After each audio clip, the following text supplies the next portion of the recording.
اعوذ باللہ من الشیطان الرجیم، بسم اللہ الرحمن الرحیم، الحمدللہ والصلاة والسلام علی رسول اللہ وآل رسول اللہ واللعنۃ الدائمہ علی اعدائہم اعداء اللہ، اما بعد۔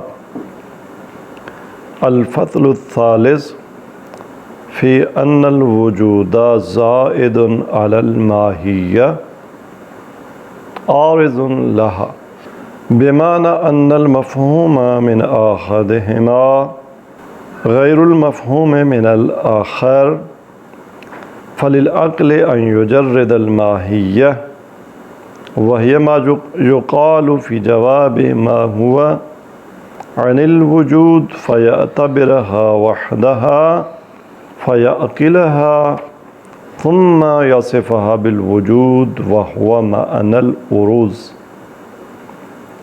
فليس الوجود عينا للماهية ولا جزءا لها۔ تیسری فصل میں علامہ طباطبائی علیہ الرحمہ نے جو عنوان باندھا ہے فصل کا، وہ یہ ہے کہ وجود ماہیت پر زائد ہے اور ماہیت پر عارض ہوتا ہے۔ اس فصل کا کلیم یہ ہے کہ وجود عین ماہیت نہیں ہے، یہ دو مختلف چیزیں ہیں۔ بعض اوقات ایک چیز دوسری کا عین ہوتی ہے، بے عین ہی وہی ہوتی ہے۔ مثال کے طور پر تر ہونا اور پانی کی آپس میں نسبت کیا ہے؟ تر ہونا بے عین ہی وہی پانی ہے، یعنی یہ نہیں ہو سکتا کہ پانی ہو اور تر نہ ہو۔ پانی ہوگا تو حتماً تر ہوگا۔ آپ یہ نہیں کہہ سکتے کہ پانی پہلے آپ اس کا تصور کریں اور پھر آپ کہیں کہ جی پانی تر ہو گیا، نہیں، وہ جب تک تر نہیں تھا تو پانی ہی نہیں تھا۔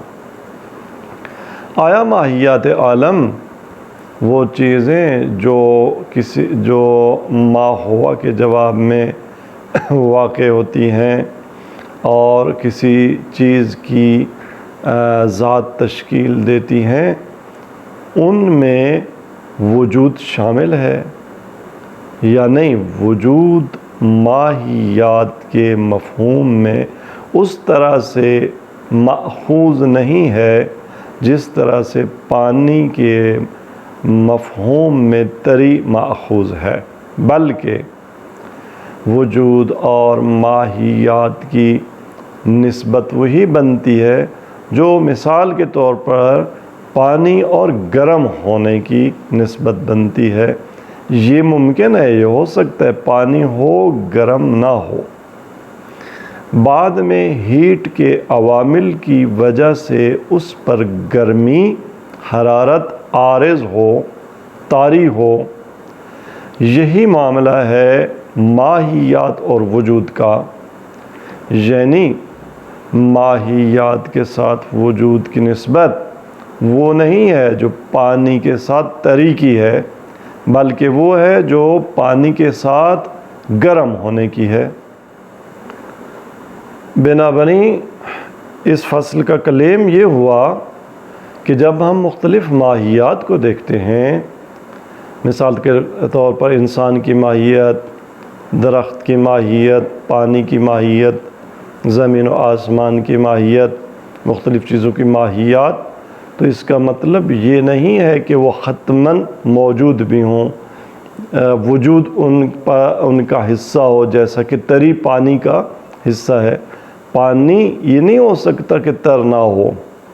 آیا ماہیات، انسان، حیوان، گھوڑا، گدھا، پانی، خوب، دریا، درخت، سمندر، پتھر، پہاڑ، ان کا موجود ہونا لازمی ہے؟ نہیں، یہ ہے کلیم اس فصل کا۔ لہذا فرمایا کہ الفصل الثالث فی ان الوجود زائد علی الماہیہ، کہ وجود ماہیت پر ایک زائد امر ہے، عارض لہا، اور ماہیت پر عارض ہوتا ہے۔ کیا مطلب کہ وجود زائد ہے ماہیت پر، عارض ہوتا ہے ماہیت پر؟ فرماتے ہیں اس معنی میں کہ ان المفہوم من احدہما غیر المفہوم من الآخر، ماہیت کا مفہوم اور ہے، موجود کا مفہوم اور ہے۔ اگر ہمارے سامنے دو کلمے بولے جائیں، ایک کلمہ ہو الانسان اور دوسرا کلمہ ہو موجودن، تو آیا جو انسان کا مفہوم ہے موجود کا وہی مفہوم ہے؟ کہتے ہیں نہیں، ایسا نہیں ہے۔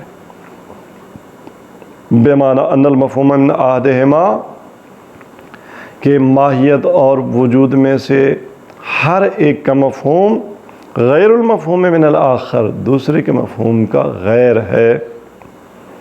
فَلِلْعَقْلِ أَن يُجَرِّدَ الْمَاهِيَّةَ وَهِيَ مَا يُقَالُ فِي جَوَابِ مَا هُوَ۔ پہلے اس متعارضہ جملے کی وضاحت کر دیں کہ ماہیت بھلا ہوتی کیا ہے۔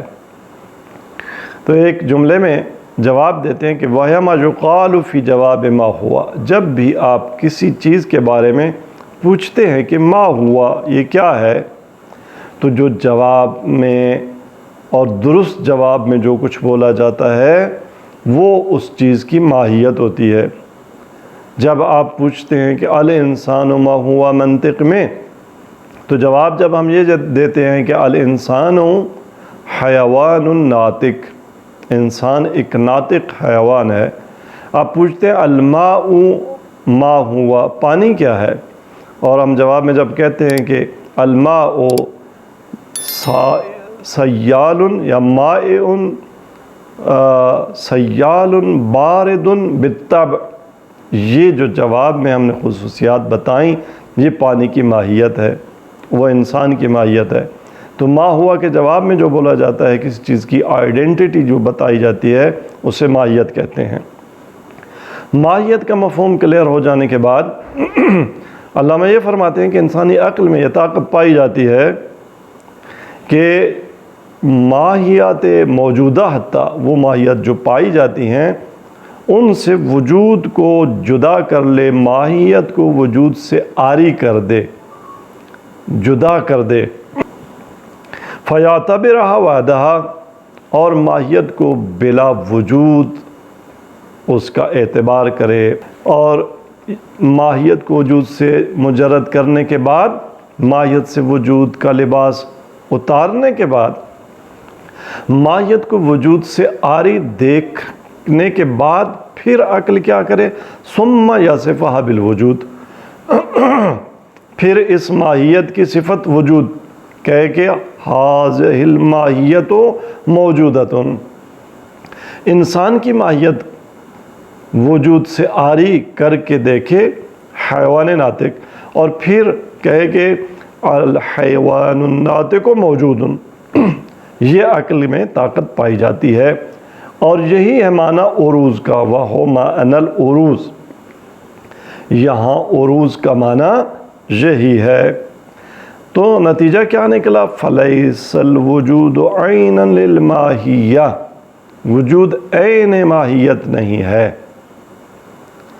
ولا جز اللہ، اور نہ ہی ماہیت کا جز ہے، وگرنہ حتماً وجود ماہیت کی تعریف میں اخذ ہوتا، اور کسی وقت ہم عقلی طور پر ماہیت کو وجود سے عاری اور اس سے وجود کا لباس اتار کر اس کا تعقل ہی نہ کر سکتے۔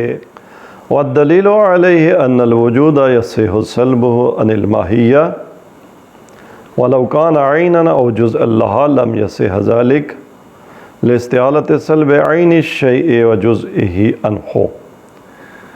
اب تک علامہ نے اس فصل کا کلیم واضح کیا کہ ماہیت کا مفہوم کچھ اور ہے اور وجود کا مفہوم کچھ اور ہے۔ وجود کا مفہوم تو جب تک ہمارے پاس کوئی دلیل قائم نہ ہو جائے ہمیں شک ہوتا ہے، ان کے وجود میں ہمیں شک ہوتا ہے کہ موجود ہیں یا نہیں ہیں۔ وجود کا اس بات دلیل کا محتاج ہے۔ اگر ماہیات کا عین ہوتا وجود تو آپ دلیل کی ضرورت نہیں تھی آپ کو۔ بھلا پانی کے تر ہونے پر کسی کو دلیل چاہیے؟ نہیں۔ پانی کے پانی ہونے پر کسی کو دلیل چاہیے؟ نہیں، کیونکہ پانی خود پانی ہے، اس پر دلیل نہیں آپ قائم کر سکتے کہ جی پانی پانی ہے کیونکہ دلیل یہ ہے، پانی تر ہے کیونکہ دلیل یہ ہے۔ جو چیز بذات خود ہے اس کے بے عین ہی خود ہونے پر تو دلیل نہیں قائم کی جا سکتی، یا ہے یا نہیں ہے، اگر ہے تو خود ہی ہے۔ اسی طرح اس کی جو ذاتیات ہوتی ہیں اجزاء، وہ بھی ان کے اس بات کے لیے دلیل کی ضرورت نہیں ہوتی۔ حالانکہ تمام ماہیات جن کے بارے میں آپ کہتے ہیں موجودن، آپ کو ان کے وجود کو ثابت کرنے کی دلیل چاہیے، حتیٰ کہ آپ تو واجب الوجود کے اس بات کے لیے بھی دلائل قائم کرتے ہیں کہ جی فلاں فلاں دلیل کی بنیاد پر واجب الوجود یا اللہ تبارک و تعالی موجود ہے۔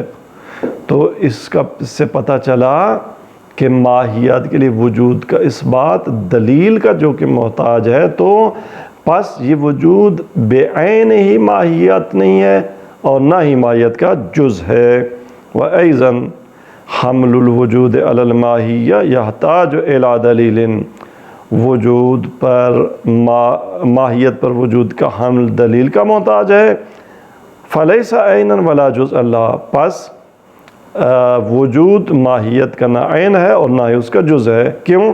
لأن ذات الشیء وذاتیاتہ، کیونکہ کسی چیز کی ذات اور اس کی جو ذاتیات ہوتی ہیں بینۃ الثبوت لہ، وہ اس چیز کے لیے بینۃ الثبوت ہوتی ہیں، لا تحتاج فیہ الی دلیل، وہ شے اپنی ذات کے اس بات میں اور اپنی ذاتیات کے اس بات میں دلیل کی محتاج نہیں ہوتی۔ یہ دوسری دلیل۔ اور تیسری دلیل جو علامہ علیہ الرحمہ نے یہاں اس فصل کے کلیم پر قائم کی ہے وہ یہ ہے کہ فرماتے ہیں الماہیۃ متساویۃ النسبۃ فی نفسها الی الوجود والعدم، ماہیت کو اگر ہم دیکھیں جتنی بھی ماہیات ہیں ان کی نسبت عدم اور وجود کی طرف مساوی ہے۔ آپ کہہ سکتے ہیں کہ فلاں ماہیت موجود نہیں ہے، فلاں ماہیت موجود ہے۔ ماہیت خود یہ نہیں کہتی کہ میں حتماً موجود ہونی چاہیے، مجھے حتماً موجود ہونا چاہیے۔ تمام ماہیات، تمام چیزیں جو ماہیت رکھتی ہیں ایک زمانے میں نہیں تھیں، پھر ہو گئیں، اور بہت سی ماہیات اب منقرض ہو گئیں۔ مثال کے طور پہ ڈائناسور اب نہیں ہے، یہ ماہیت اب معدوم ہے۔ اگر ڈائناسور کی ماہیت میں موجود ہونا اس کی ماہیت کا عین ہوتا تو وہ اب بھی موجود ہوتی، اس کا جز ہوتا، اب بھی یہ ماہیت موجود ہونی چاہیے تھی۔ تمام اشیاء عالم عدم سے خلق ہوئی ہیں، اگر وجود ان کا عین ہوتا تو یہ کبھی معدوم نہ ہوتی، ہمیشہ سے موجود ہوتی، واجب ہو جاتی، حالانکہ یہ ممکنات عالم ہیں۔ تو بنابراین ماہیت کی نسبت وجود اور عدم دونوں کی طرف مساوی ہے، لہٰذا وجود اگر ان کا عین یا جز ہوتا تو ماہیت کی نسبت وجود اور عدم کی طرف مساوی نہ ہوتی۔ کیا فرماتے ہیں وَأَيْضًا الْمَاهِيَّةُ مُتَسَاوِيَةُ النِّسْبَةِ فِي نَفْسِهَا إِلَى الْوُجُودِ وَالْعَدَمِ، ماہیت اپنی ذات میں وجود اور عدم کی طرف اس کی نسبت مساوی ہے۔ وَلَوْ كَانَ الْوُجُودُ عَيْنًا أَوْ جُزْءًا لَهَا، اگر وجود ماہیت کا عین ہوتا، یعنی وجود بے عین ہی وہی ماہیت اور ماہیت بے عین ہی وجود ہوتی، اور جزءً لہا یا وجود اس کا جز ہوتا، تو استحالت نسبتها الی العدم، پھر آپ کبھی بھی ماہیت کو عدم کی طرف نسبت نہ دے سکتے۔